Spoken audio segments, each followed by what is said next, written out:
This is Pastor Emery. Most Americans who celebrate the holiday called Christmas on December 25th do so thinking this is a Christian holiday that has been handed down to us by Christians from ages past.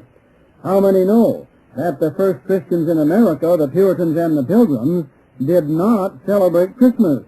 They called it a pagan holiday. How many know that Christmas was not accepted by most churches in America until well into the 19th century, and it did not become a legal holiday until a little over 100 years ago? How many know the first American Christmas card was printed in 1840, and that Santa Claus, as we think of him today, was not commonly known in America until about the 1880s. In fact, the first United States president to observe the Christmas holiday in the White House was Grover Cleveland in 1891, less than 100 years ago. No, Christmas is not an ancient Christian holiday. However, it is an ancient pagan holiday, now widely insinuated into what used to be Christian America.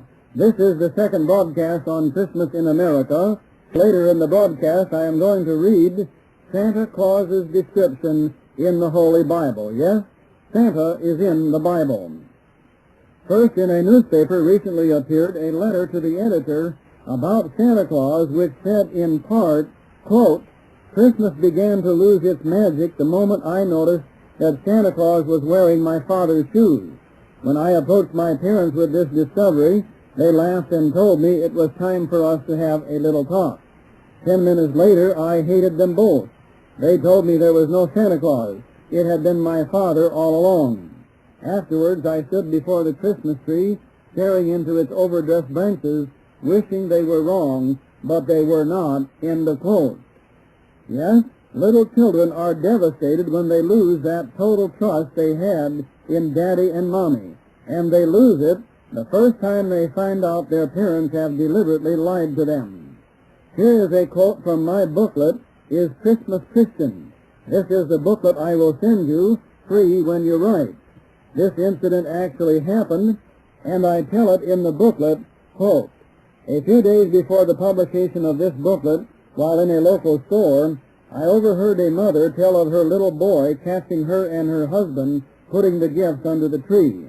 She said, 'He saw us and began to cry, shouting, "You lied to me, you lied to me," and ran back to his room crying.' She was laughing as she told this story, for she thought his tears were only over losing Santa Claus. What she may never realize was he had just lost his trust in his father and his mother. That little boy will never forget that night. He will never again trust his parents as he had before. God alone knows how much evil is wrought by Christmas." End of quote. That is on page 30 of my 31-page booklet titled, Is Christmas Christian? Most of what you heard last week and what you will hear today and next week is in this 32-page booklet. Many of you Christian parents have perhaps never realized that your little children accept much of what you say about your church, about Jesus Christ, and about the Bible, not because they understand all of those mystical doctrines, but because you are their parent and they believe you are telling them the truth. If you also tell them there is a Santa Claus, and then one day when they are about 4 or 5 or 6 years of age, they find out it is all a lie, it would not be strange if they began to distrust what you had said about Jesus and about the Bible also. One minister wrote a tract on Santa Claus in which he told this story of 2 little boys. The one who had just learned that Santa Claus was not a real person told his little playmate about it, and then he added, "Yes, and I'm going to look into this Jesus Christ business too." Can that be Christian, to bring doubt and mistrust into the minds of little children? Christmas could not do that if it were really a part of Christianity. But it is not. It is pagan. It is darkness. It is darkness and not light. And darkness is the fruit of the falsehood of Christmas. Here is an admonition from another minister, this man from North Carolina. Quote, Christmas today is no more than a mass confusion of senseless buying, commercialized by the moneymakers, dominated by the world, and paganized by the so-called church of our day, with Santa in the center of it all. Therefore, as Christians, ye cannot drink the cup of the Lord and the cup of devils. He quoted 1 Corinthians 10:21, and then urged his congregation no longer to celebrate this heathen day. I have in front of me a rather long newspaper article with the heading, Early Americans Frowned on Christmas. I'll read just the first part of it, and then we'll reprint it and include it in our Christmas packet and send it to all who write. Here is the first part. It's by the Associated Press. Quote, in rustic English, the straight-laced Puritans of the Massachusetts Bay Colony solemnly outlawed that most notorious of sacrilegious celebrations, Christmas. And then this is a direct quote from the General Court Statute of Massachusetts Bay Colony of 1659.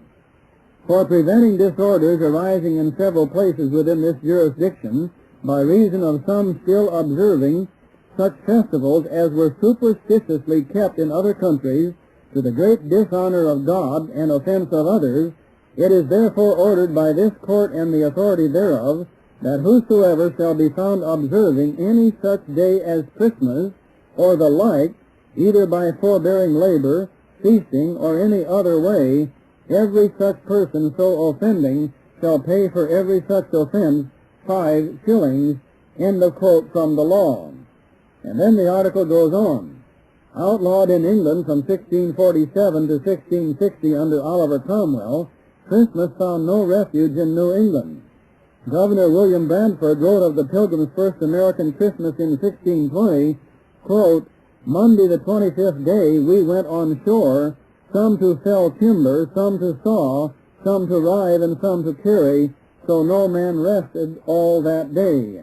In the booklet, Is Christmas Christian, I also point out that Governor Bradford deliberately ordered the Christians to work on that day lest they be accused of celebrating that pagan Christmas holiday.